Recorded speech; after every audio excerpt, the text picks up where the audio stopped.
حضرت جابر رضی اللہ عنہ سے روایت ہے کہ مسجد نبوی کے گرد کچھ مکان خالی ہوئے. بنو سلمہ نے مسجد کے قریب منتقل ہونے کا ارادہ کیا.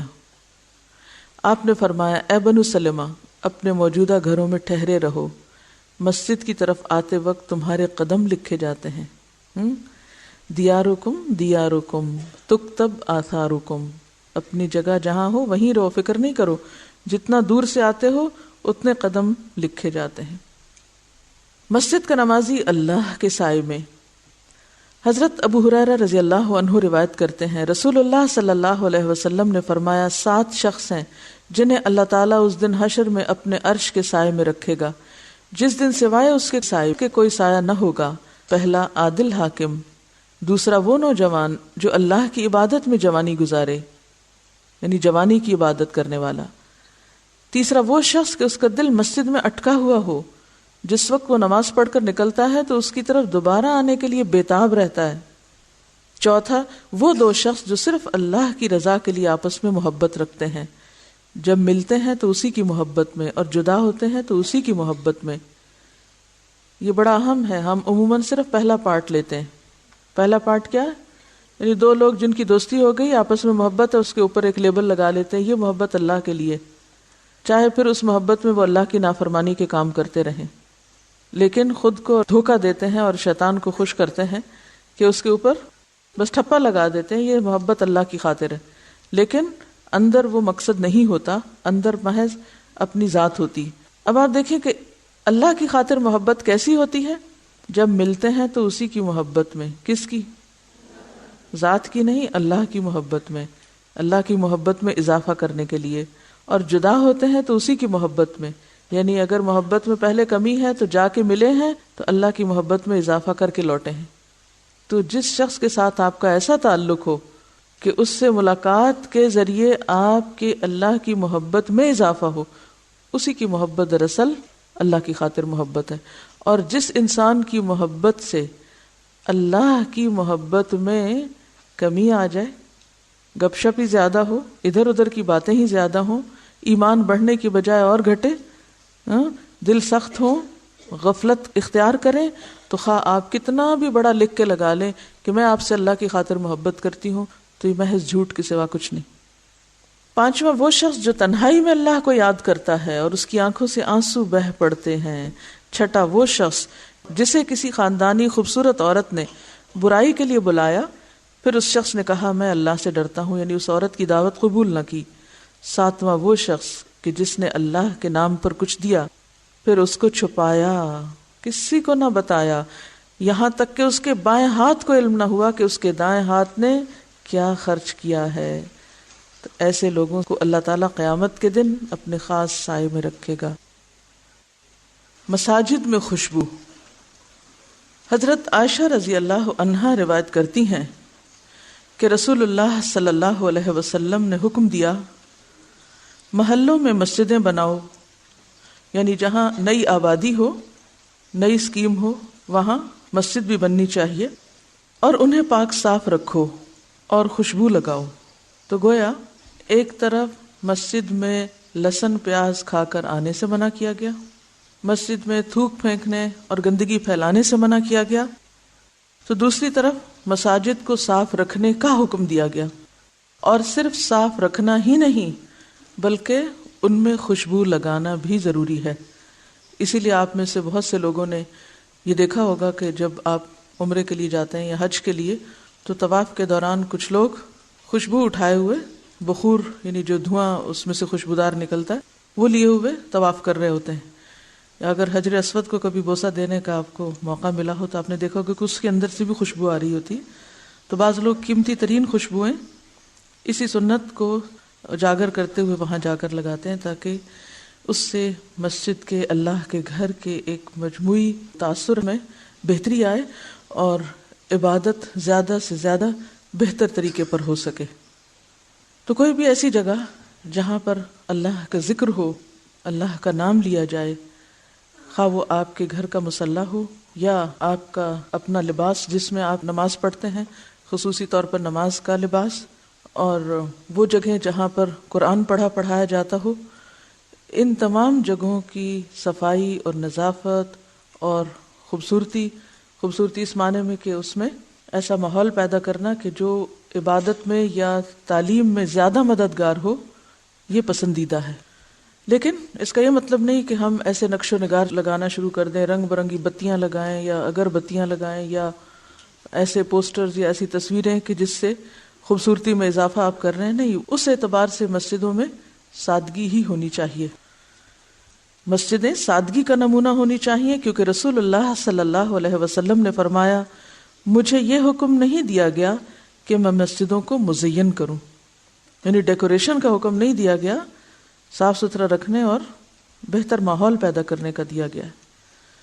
نبی صلی اللہ علیہ وسلم نے فرمایا قیامت کی نشانیوں میں سے ایک نشانی یہ ہے کہ لوگ مسجدوں پر فخر کریں گے کہ ہمارے علاقے کی یا ہمارے شہر کی یا ہمارے ملک کی مسجد زیادہ بڑی ہے یا زیادہ خوبصورت ہے۔ مسجد کے نمازیوں کے لیے خوشخبری، رسول اللہ صلی اللہ علیہ وسلم نے فرمایا اندھیروں میں نماز کے لیے مسجد کی طرف چل کر آنے والوں کو قیامت کے دن پورے نور کی خوشخبری سنا دو، یعنی اس وقت لوگ دعا مانگیں گے نا، ربنا اتمم لنا نورنا، کہ اے اللہ ہم پر ہمارا نور تمام کر دے، تو ایسے لوگوں کو ویسے ہی مکمل نور دے دیا جائے گا۔ مسجد میں مشرک داخل ہو سکتا ہے کیونکہ ایک مرتبہ رسول اللہ صلی اللہ علیہ وسلم نے بنی حنیفہ کے ایک شخص ثمامہ بن اثال رضی اللہ عنہ جو ابھی مسلمان نہ ہوئے تھے، ان کو مسجد کے ستون سے باندھ دیا تھا۔ مراد اس سے کیا کہ اگر کوئی نان مسلم مسجد میں آنا چاہے، بیٹھنا چاہے، مسجد وزٹ کرنا چاہے یا خطبہ سننا چاہے یا کسی تعلیم کی مجلس میں مسجد میں حاضر ہونا چاہے تو اس کو مسجد میں لانے یا اس کے بیٹھنے پر کوئی پابندی نہیں ہے، ایسا کیا جا سکتا ہے۔ مسجد کی خبرگیری کرنے والا مومن ہے۔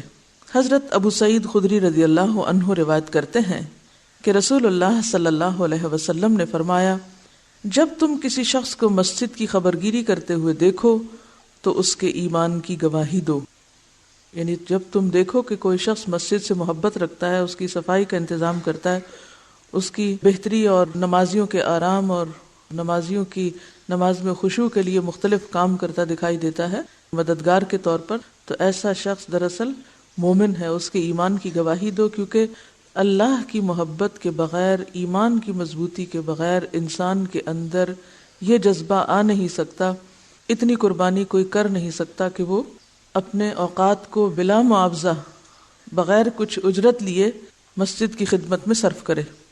یہ وہی شخص ہو سکتا ہے جس کو آخرت میں جزا کی توقع ہو۔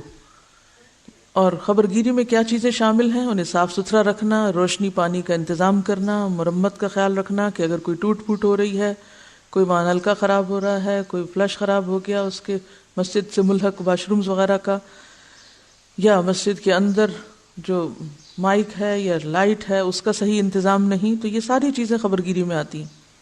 اور سب سے بڑی خبرگیری کیا ہے کہ مسجد آباد رکھی جائے۔ یہ نہیں کہ آپ کبھی کبھار جائیں اور اس پہ مسجد پہ خرچ کر کے تو آ جائیں لیکن نماز پڑھنے نہ جائیں۔ تو سب سے بہترین خبرگیری کیا چیز ہے؟ آباد رکھنا مسجد کو، اور آباد رکھنے میں وہاں درس و تدریس کا اہتمام کرنا، ایسا ماحول پیدا کرنا کہ لوگ شوق سے آئیں، لوگوں کو ویلکم کرنا۔ قبرستان اور حمام میں نماز کی ممانعت، حضرت ابو سعید رضی اللہ عنہ روایت کرتے ہیں کہ رسول اللہ صلی اللہ علیہ وسلم نے فرمایا تمام روئے زمین مسجد ہے، یعنی سب جگہ نماز پڑھی جا سکتی ہے سوائے قبرستان اور حمام کے۔ حمام کس کو کہتے ہیں؟ باتھ روم، جہاں نہایا جاتا ہے، چاہے یہ پبلک باتھ روم ہو یا واش روم ہو یا پھر گھر کا ہو، غسل خانہ جس کو آپ کہتے ہیں۔ یعنی ضروری نہیں کہ ٹوائلٹ، اگر صرف غسل خانہ بھی ہے کہ جہاں نہانے دھونے کا کام کیا جاتا ہے تو وہاں نماز نہیں ہونی چاہیے۔ جب نبی کریم صلی اللہ علیہ وسلم قبرستان میں نماز پڑھنا جائز نہیں فرماتے تو قبرستان میں مسجدیں بنانا بھی جائز نہیں۔ مسجد کے معنی ہے سجدے کی جگہ، نماز کی جگہ۔ جب قبرستان میں سجدہ اور نماز بنا ہوئی تو نماز اور سجدہ کے لیے قبرستان میں جگہ بنانا بھی منع ہو گئی۔ مسجد میں داخل ہوتے وقت کی دعا، مسجد میں داخل ہوتے وقت رسول اللہ صلی اللہ علیہ وسلم پر سلام کہنا چاہیے. اللہ تعالیٰ کا ویسے بھی ہمیں حکم ہے کہ یا ایھا الذین آمنوا صلوا علیہ وسلموا تسلیما، کہ آپ پر درود و سلام بھیجا جائے. ویسے تو آپ کسی بھی وقت درود و سلام پڑھ سکتے ہیں، لیکن اب ایک خاص موقع بتایا جا رہا ہے کہ جس وقت آپ سلام پڑھیں تو دعا کیا ہے؟ اللہم افتح لی ابواب رحمتک، یا الہی میرے لیے اپنی رحمت کے دروازے کھول دے. بسم اللہ والسلام علی رسول اللہ، اللہم اغفر لی ذنوبی وافتح لی ابواب رحمتک. اللہ کے نام سے داخل ہوتا ہوں اور دعا کرتا ہوں کہ رسول اللہ صلی اللہ علیہ وسلم پر سلامتی ہو. اے اللہ میرے گناہ بخش دے اور میرے لیے اپنی رحمت کے دروازے کھول دے. اگر نمازی مسجد میں داخل ہوتے وقت یہ دعا پڑھ لے تو باقی دن شیطان سے محفوظ رہے گا. اگر نمازی نماز کے لیے جو مسجد جائے اور یہ دعا پڑھ لے تو باقی دن میں بھی شیطان سے محفوظ رہے گا. اور وہ دعا کیا ہے؟ اعوذ باللہ العظیم وبوجہہ الکریم وسلطانہ القدیم من الشیطان الرجیم. میں عظمت والے اللہ، اس کے عزت والے چہرے اور اس کی قدیم بادشاہت کی پناہ چاہتا ہوں شیطان مردود سے. تو اس سے کیا پتہ چلتا ہے کہ پناہ مانگنے کے بھی کئی طریقے ہیں، اور اللہ تعالیٰ کی خوبصورت صفات کا ذکر کر کے پناہ مانگنا اللہ کی رحمت کو دعوت دینا. اب آپ سوچ رہی ہوں گی کہ ہم تو مسجد جاتے نہیں، پھر ہمارے لیے کیا حکم ہے؟ تو بات یہ ہے کہ آپ ویسے ہی صبح کے وقت یہ دعا پڑھ لیں، صبح شام کی دعاؤں میں اس کو بھی شامل کر سکتے ہیں. مسجد سے نکلتے وقت کی دعا. حضرت ابو اسید رضی اللہ عنہ روایت کرتے ہیں کہ رسول اللہ صلی اللہ علیہ وسلم نے فرمایا، جب تم مسجد سے نکلو تو یہ پڑھو، اللہم انی اسألک من فضلک، یا الہی بے شک میں تجھ سے تیرا فضل مانگتا ہوں. بسم اللہ والسلام علی رسول اللہ، اللہم اغفر لی ذنوبی وافتح لی ابواب فضلک. اللہ کے نام سے مسجد سے باہر آتا ہوں اور دعا کرتا ہوں کہ رسول اللہ صلی اللہ علیہ وسلم پر سلامتی ہو. اے اللہ میرے گناہ بخش دے اور میرے لیے اپنے فضل و کرم کے دروازے کھول دے. مسجد میں آواز بلند کرنا منع ہے، یعنی زور زور سے آوازیں دے کر ایک دوسرے کو بلانا ویسے بھی کوئی اچھے مینرز میں سے نہیں کہ آپ ایک جگہ بیٹھ کے وہ دور دراز پکاریں، چیخیں چلائیں اور لوگوں کو آوازیں دیں. حضرت عمر رضی اللہ عنہ نے طائف کے رہنے والے 2 آدمیوں سے کہا جو مسجد نبوی میں اونچی آواز سے باتیں کر رہے تھے، اگر تم مدینہ کے رہنے والے ہوتے تو میں تمہیں سزا دیتا. تم رسول اللہ صلی اللہ علیہ وسلم کی مسجد میں اپنی آوازیں بلند کرتے ہو. اب اس میں 2 چیزیں ہیں. ایک تو یہ کہ پڑھے لکھے لوگ، جاننے والے لوگ اور انجان، ان 2 سے برابر کا معاملہ نہیں کیا جا سکتا. ایک استاد اپنی کلاس کے اندر شاگرد کو ادب، ڈسپلن سکھانے کے لیے اگر سخت بات کرے تو اس کا پھر بھی جواز ہے، لیکن وہ عام لوگوں کو، ناسمجھ لوگوں کو دین کی طرف بلاتے ہوئے، دین کی تعلیم دیتے ہوئے ایسا رویہ یا طریقہ اختیار نہیں کر سکتا. اب آپ دیکھیں کہ طائف کے لوگ، جیسا کہ آپ جانتے ہیں کہ بعد میں مسلمان ہوئے تھے، تو اہل طائف اور اہل مدینہ میں فرق تھا. مدینہ والوں کو آپ کی صحبت ایک عرصے تک نصیب رہی. دوسری بات یہ ہے کہ قرآن پاک میں اللہ تعالیٰ نے کیا حکم دیا ہے؟ لا ترفعوا اصواتکم فوق صوت النبی ولا تجہروا لہ بالقول. ویسے بھی آپ صلی اللہ علیہ وسلم کی مجلس میں آپ کے سامنے ادب کیا ہے کہ آواز پست رکھی جائے، آہستہ آواز سے بولا جائے. اور اسی طرح جہاں آپ کا ذکر ہو رہا ہو، جو آپ کی مجلس ہو، یعنی آپ کی احادیث یا آپ کی لائی ہوئی باتوں کی تعلیم کی جو مجلس ہو، اس کا ادب بھی یہی ہے کہ اس میں شور شرابہ کرنا، بلند آواز سے بولنا اور اونچی اونچی باہم باتیں کرنا وہ بھی درست نہیں. پھر آپ دیکھیے کہ آپ صلی اللہ علیہ وسلم کا ایک مقام ہے. آپ کے حقوق میں سے کیا حق ہے کہ جہاں آپ کی اطاعت کی جائے وہاں آپ کی عزت اور احترام بھی کیا جائے، اور آپ سے متعلق ہر چیز کا ادب اور احترام، یعنی آپ کے احترام کے ساتھ اور کس کس چیز کا احترام؟ آپ سے متعلق ہر چیز کا احترام. ازواج مطہرات کا کیوں احترام تھا مسلمانوں کی نگاہ میں؟ کیوں ان کو امہات المومنین کہا گیا؟ ان کے احترام کی وجہ سے، ادب کی وجہ سے، کیونکہ وہ آپ کی ازواج تھیں. آپ کی ازواج کا احترام، آپ کی مجلس کا احترام، آپ کے نام کا احترام، آپ کی تعلیمات کا احترام، آپ کی مسجد کا احترام. بے ادب بے نصیب جو اللہ کے رسول صلی اللہ علیہ وسلم کا احترام کرنا نہیں جانتا اور احترام کا معنی نہیں سمجھتا، تو وہ دین میں سے کیا حصہ پا سکتا ہے؟ یعنی آپ کے احترام میں یہ چیز بھی شامل ہے کہ ہر وہ چیز جو آپ سے کسی نہ کسی طرح متعلق ہے، ان سب چیزوں کا احترام. اسی لیے آپ کا نام آتے ہی ہم پر کیا لازم ہے کہ ہم صلی اللہ علیہ وسلم پڑھیں. ٹھیک ہے؟ تو چونکہ نمبر 1 تو یہ کہ وہ مسجد میں بلند آواز میں باتیں کر رہے تھے، نمبر 2 یہ کہ وہ آپ کی مسجد میں کر رہے تھے. اور اب بھی اگر آپ میں سے کسی کو اللہ تعالیٰ توفیق دے، موقع ہو مدینہ جانے کا، تو مسجد نبوی کے آداب پڑھ کے جائیے، کیونکہ بہت سے لوگ وہاں تک کسی نہ کسی طرح پہنچ تو جاتے ہیں، لیکن دھکم پیل کرنے سے، شور ہنگامہ کرنے سے اور غیر ضروری کام کرنے سے باز نہیں آتے. لہٰذا ان کا جانا ان کے لیے فائدے کی بجائے الٹا نقصان کا سبب بنتا ہے. ٹھیک ہے؟ تو عام مسجدوں کے علاوہ خاص طور پر بیت اللہ شریف اور مسجد نبوی کا احترام بہت لازم ہے. بہت سے لوگ بیت اللہ شریف میں بیٹھ کر بلند آواز میں دنیا بھر کی باتیں کر رہے ہوتے ہیں، یہ بھی درست نہیں. ضرورت کے تحت بات کی جا سکتی ہے، کوئی شعر کی مجلس ہو سکتی ہے، کوئی اور چیز ہو سکتی ہے، لیکن یہ ساری چیزیں ادب اور حدود میں رہتے ہوئے. اب میں آپ سے کچھ سوال کروں گی مسجد کے بارے میں، اور میں دیکھتی ہوں کہ ان کے بارے میں آپ کے ذہن میں کیا تصور ہے. میرا سوال یہ ہے کہ کیا عورت مسجد میں رات گزار سکتی ہے؟ جی ہاں، گزار سکتی ہے، اگر فتنہ نہ ہو، اگر خوف کی حالت نہ ہو، اگر اس کی حفاظت کا اہتمام ہو، اگر وہ وہاں محفوظ ہو تو رات گزارنے میں حرج نہیں. یعنی اگر کسی فتنے فساد کا اندیشہ نہ ہو تو عورت مسجد میں رات گزار سکتی ہے. دلیل؟ اب مجھے آپ ہی سے دلیل مانگنی چاہیے، لیکن بتائے بغیر مانگنا بھی درست نہیں. دلیل یہ ہے کہ حضرت عائشہ رضی اللہ تعالی عنہا سے مروی ہے کہ ایک سیاہ رنگ کی لڑکی کا خیمہ مسجد میں تھا، وہ میرے پاس باتیں کرنے کے لیے آیا کرتی تھی. یعنی ایک کالی لونڈی تھی، بے سہارا بے آسرا، کوئی جگہ نہیں تھی اس کی. اس کا خیمہ کہاں تھا؟ مسجد میں تھا. وہ آپ کے پاس کیوں آتی تھی؟ باتیں کرنے.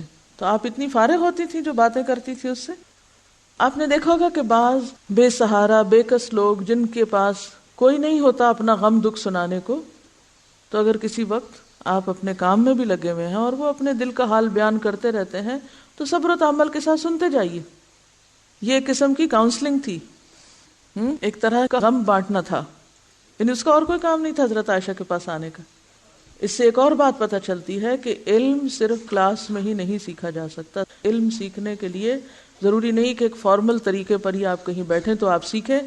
آپ راہ چلتے بھی سیکھ سکتے ہیں اگر آپ کے اندر سیکھنے کا شوق ہے، اور باتوں باتوں میں بھی بہت کچھ سیکھ سکتے ہیں. مثال کے طور پر حضرت عمر رضی اللہ تعالیٰ عنہ کا طریقہ یہ تھا کہ وہ ہر ایک سے سوال کرتے تھے. مثلا بکری والے سے بکریوں کے بارے میں سوال کرتے اور ان کے بارے میں جانتے، اور اس طرح وہ اپنے علم میں اضافہ کرتے تھے.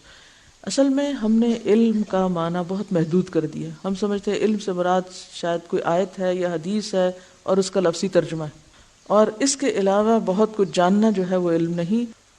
اللہ تعالیٰ نے حضرت آدم علیہ السلام کو پہلے ساری چیزوں کے ناموں کا علم دیا تھا. تو دنیا کے بارے میں جاننا بھی کیا ہے؟ علم ہی ہے.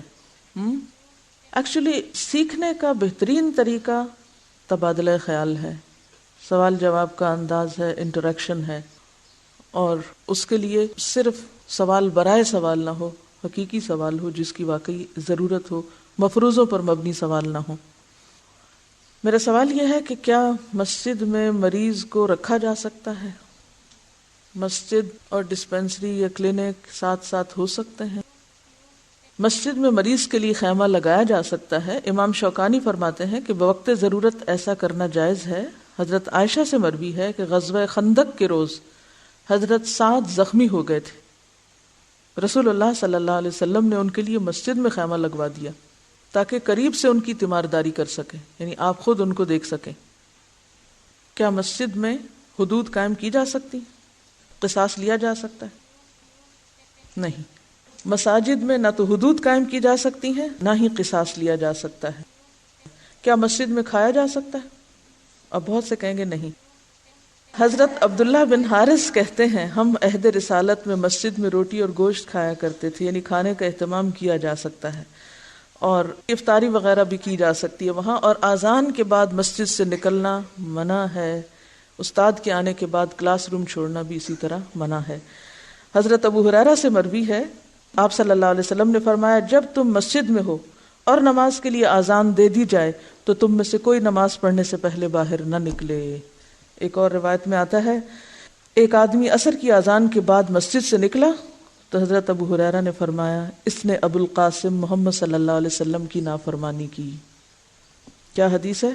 عصر کی اذان کے بعد مسجد سے ایک شخص نکل گیا تو حضرت ابو ہریرہ دیکھ رہے تھے. انہوں نے کہا اس نے ابو القاسم محمد صلی اللہ علیہ وسلم کی نافرمانی کی. اور اس کے پیچھے حکمت کیا ہے؟ کیا حکمت ہے؟ ایسے وقت میں کیوں نہیں نکلنا چاہیے؟ جی ایک تو دعا کا وقت ہوتا ہے اور ایک یہ کہ نماز کا وقت ہے اور ایک فریضہ آپ کو بلا رہا ہے اور آپ اسے چھوڑ کے کچھ اور کرنے جا رہے ہیں. وآخر دعوانا ان الحمد للہ رب العالمین سبحانک اللہم وبحمدک نشہد ان لا الہ الا انت نستغفرک ونتوب الیک.